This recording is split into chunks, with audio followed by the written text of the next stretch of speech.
How are you feeling right now? The story of also close, or you got so much to be proud of there? Yeah, I really do. Obviously, I wanted to get top 3.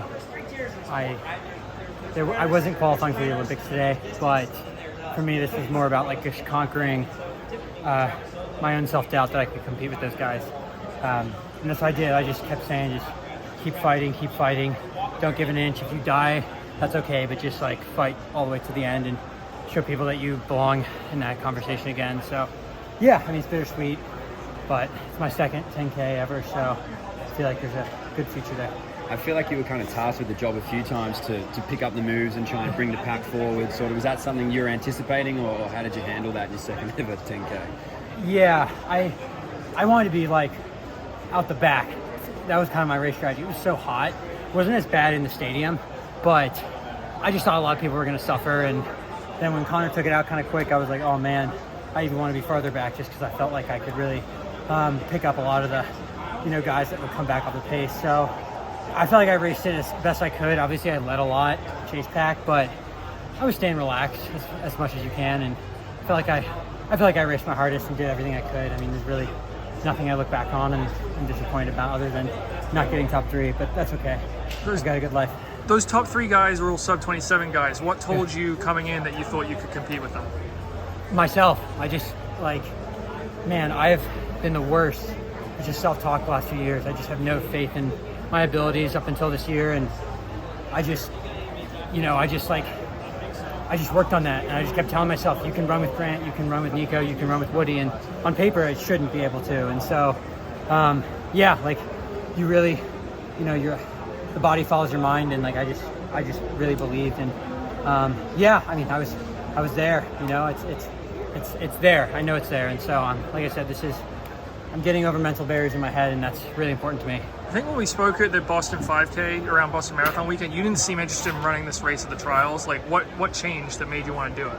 Yeah, I think I talked a lot with my parents, and last few years I couldn't train like a 5K, 10K runner. I had so many health issues that I just couldn't train that way. I think naturally that's what I'm best at, but I was kind of forced into the box of the 1500 because I just couldn't stay healthy. And so this year we figured things out in the fall, and I just really took to running more miles. And like I said, I really think like my best races are the 5 and the 10.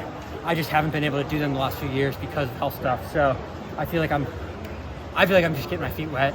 Obviously everyone says that, but I know how everyone in that field trains, and I know how I've trained the last few years, and I know I have a ton more to give than just what that performance was. So I'm excited for the future. What'd you figure out in the fall?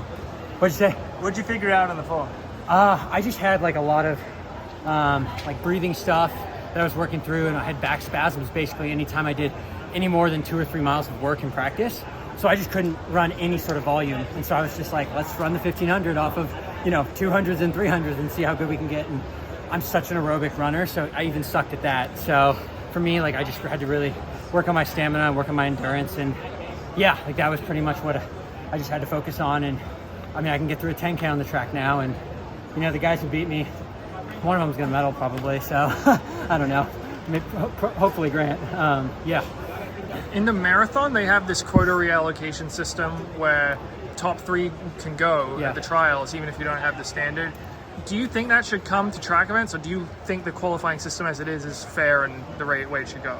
Yeah, I mean, I think for countries like the U.S., probably, I feel like they should just take top 3, whoever, because, it's one of the hardest teams to make, but I'm not going to be able to understand or fix the sport. I mean, I knew I probably wasn't making the team today. It was a 5% chance if we ran the standard and I got top 3, or, a million guys scratched the 10K and I filled in the quota. This is only my second 10. So technically I'm just now in the points quota for the first time. So yeah, but it's weird to think that an Olympic year feels like me building for the next year, but that's how I feel about this year. I've PR'd and everything, and I think I can just keep getting so much better. And yeah, so I'm just itching to get back to some rest and then hitting the 5 in a few days. So yeah. Looking towards the future, what do you think you can accomplish in the 10K, especially in the world stage? I don't know. I mean, I just think I want to be. I look at Grant, Nico, and Woody, and I'm I should be right there with them. And I was close today, so yeah, just making teams. I just want a USA kit and something before I'm done. So yeah, for me, that's kind of how I feel about, I just know if I keep continuing doing what I'm doing, staying healthy, I know I can, figure out a lot over the 10K distance. Yeah, obviously the heat was pretty hot today. Were you grabbing water at all during the race, or were you just No, my mouth was so dry, like a K into the race, and I was like, oh gosh, I was just like licking my lips the whole time. But everyone races in the same conditions. So we prepared for this. We did lots of workouts at 90 degrees in the Boulder heat, and so I knew I was ready for that. Just to touch on quickly, when you started this, you said it's okay, I have a good life. That separation now from what you do and performance-wise on the track compared to how you're living your life and the beautiful things you have around you. How important is that differentiation for you now?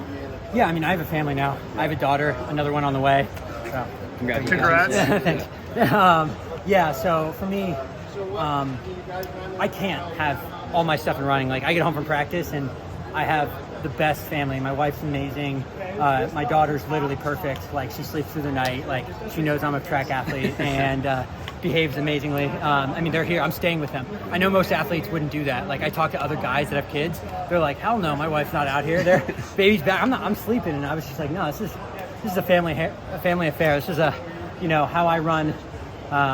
Is only so little. If I'm not good to my wife and daughter. So for me, I just want to spend as much time possible with them. And yeah, it makes running just put in its rightful place. Yeah. What are some things you've learned since becoming a husband and a dad, and soon to be a dad of two? What are some things that are translated maybe across to how you approach running differently or life in general?